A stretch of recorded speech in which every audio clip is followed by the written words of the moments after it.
C'est un petit local au deuxième étage de l'hôpital Gabriel Montpied qui passerait presque inaperçu, transformé en cabinet de soins esthétiques.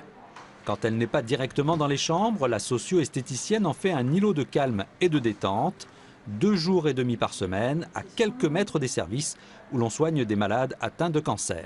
Ça permet justement de s'apaiser, de verbaliser certaines préoccupations et puis de parler aussi d'autre chose que de la maladie et du traitement aussi, ce qui est important.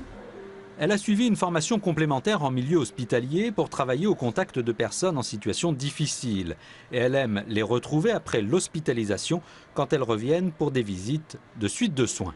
Le temps que je passe avec Isabelle me permet de retrouver ma féminité. Parce qu'il est vrai que dans cette maladie, c'est ce qu'on perd en premier. Donc là, vraiment, c'est un réconfort tous les 15 jours, puisque je viens tous les 15 jours à l'hôpital.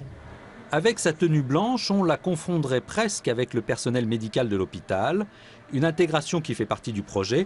La socio-esthéticienne participe aux réunions de coordination et échange des informations précieuses avec les soignants qui maintenant sont convaincus de l'apport de ces soins. C'est toujours des maladies difficiles à accepter, mais par contre, c'est vrai qu'ils abordent mieux le soin, ils abordent mieux effectivement la prise en charge à l'hôpital et puis la prise en charge du cancer dans la vie de tous les jours.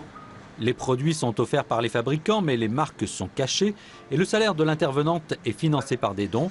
Depuis 5 ans, une partie des inscriptions à la Clermontoise est reversée au centre de beauté.